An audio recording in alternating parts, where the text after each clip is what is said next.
Hello. In this week's Torah portion, Tazria, we find the commandment to circumcise male Jewish babies. Quote, "On the 8th day of life, the flesh of a male's foreskin shall be circumcised." Unquote. This commandment was actually given earlier in Genesis, directly to the patriarch Abraham. Quote, "This is my covenant, which you shall keep, between me and you and your seed after you. Every male child among you shall be circumcised, and you shall circumcise the flesh of your foreskin, and it shall be a sign of the covenant between me and you.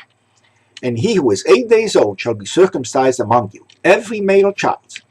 And the uncircumcised male child, whose flesh of his foreskin is not circumcised, that soul shall be cut off from his people. He has broken my covenant." Unquote. So, circumcision, or Brit Milah in Hebrew, meaning covenant of circumcision, consists of the removal of the foreskin of the penis. It is performed on the 8th day of life as a sign of the covenant with God. It can be done any time during the daytime, preferably in the morning. It may be postponed for health reasons. There must be no sedation except when done on adults. Because of the pain involved, we do not recite the Shehecheyanu, even though it is considered a happy occasion. It is typically followed by a celebratory meal called Seudat Mitzvah. As the Torah stated, if it is not done, the child is on the karet, meaning spiritual exclusion by God from the community. It is the father's duty to circumcise his son, although he may delegate the task to a trained moyel, and usually does. The Mishnah outlines 4 steps. Quote, "To circumcise, we cut the foreskin, milah, uncover the corona, priya, meaning splitting the membrane and pulling it down, suck the wound, metzitza, and place a dressing and cumin upon it." Some secular Jews who participated nude in the ancient Jewish games willingly underwent epispasm, a painful operation to remove the signs of circumcision. Priya removed that option. The Mishnah adds, quote, "He who nullifies the covenant of our father Abraham has no share in the world to come." Unquote. Direct oral suction of the wounds, metzitza bepeh, is controversial today, as it may give the child herpes. This suction is now generally done through a glass tube. Circumcision is universally required for conversion to Judaism. The Midrash says, quote, "Abraham said to God, 'Before I circumcised myself, men came and joined me in my new faith. Will they still come and join me now that I'm circumcised?' God said to Abraham, 'Let it be enough for you that I'm your God. Let it be enough for you that I'm your patron. And not only for you alone, but let it be enough for my world that I be its God and its patron.'" Unquote. In other words, God's response was, "Let me worry about that." If a baby is born circumcised, or an adult convert is already circumcised, the moyel draws a symbolic drop of blood, hatafat dam, where the foreskin would have been. Note that this is one instance where Shammai's view is followed and not Hillel's. Nevertheless, a man born of a Jewish mother is recognized as a Jew, whether he is circumcised or not. Why is there no sign of the covenant for women? The Talmud says, quote, "A woman is counted among the circumcised," unquote. Perhaps this means that women are already perfect and do not need this act of perfection. Actually, a woman's way of showing her Jewish status is by following the laws of Nidah. Sephardic practice is to welcome a baby girl in a ceremony called Zeved Habat, the gift of a daughter. Outside Judaism, Muslims also circumcise at an age varying up to age 15. Others do it for health benefits. The death rate in the US is 1 in 500,000, counting both Jews and non-Jews. How often is circumcision performed among the general population? In Europe and South America, 20% of the time. In Canada, 30%. In Africa, 62%. In the US, 75%. And in Israel, 100% of the time. Now, let us explore possible reasons for the commandment of circumcision. First and foremost, because God said so.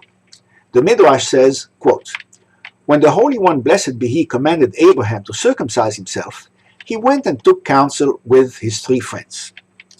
Aner said to him, 'You're 100 years old, and yet you would inflict this pain upon yourself? Eshkol said to him, why should you go and make yourself distinguishable to your enemies? But Mamre said to him, when did God not stand by you? He stood by you in the fiery furnace, in famine, and in your war with the kings. Will you not obey him then in this matter? The Holy One, blessed be he, said to him, you gave him good advice. Unquote. Abraham thus accepted circumcision as a hok, that is, a commandment for which the rationale is not known. The Talmud says that circumcision is a constant reminder of the covenant of the commandments, even when one is naked. Quote, King David entered the bath and saw himself standing naked. He exclaimed, woe is me that I stand naked without any mitzvot around me. But then he reminded himself of the circumcision in his flesh, and his mind was set at ease. Unquote. The Zohar adds that only the circumcised can fully commune with God. Saadia Gaon said that something is complete if it lacks nothing and has nothing that is not needed. The foreskin is not needed, so by amputating it, the man is completed. Maimonides said that it is a bodily sign whose purpose is to bind all Jews together. Also, by reducing sexual pleasure, it enhances spirituality, and therefore he views it as a zero-sum game. The Sefer HaChinuch from 13th century Spain says that circumcision marks the chosen people, so their body is as different as their soul. The organ chosen for the mark is the one necessary to maintain the species. As man completes the form of his body, so he must complete the form of his soul. The Torah says, quote, circumcise therefore the foreskin of your heart, and be no more stiff-necked. And the Lord your God will circumcise your heart and the heart of your seed, to love the Lord your God with all your heart and with all your soul, that you may live. Unquote. Circumcision of the heart means restraining our desire for material pleasures. Spinoza believed circumcision alone is sufficient to ensure the survival of the Jewish people.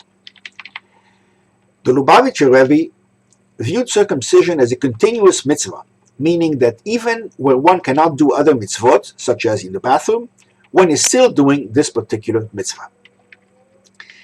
Last but not least, modern studies have confirmed the health benefits derived from circumcision. First, it promotes cleanness because it is hard to clean under the foreskin. Second, it reduces the risk of HIV infection. For example, heterosexual men in sub-Saharan Africa showed 38 to 66% less incidence of HIV over 2 years. Third, it reduces the incidence of urinary infections in boys under 2. Fourth, it reduces the incidence of penile cancer in men and cervical cancer in women. Fifth, it relieves phimosis, a condition where the foreskin cannot be fully retracted, which impairs urination and sexual activity. Finally, there is no scientific evidence of decreasing penile sensitivity or harm to sexual function or reduction in sexual satisfaction. 2 studies of African men found no difference in sexual pleasure before and after circumcision. How important is circumcision in Judaism?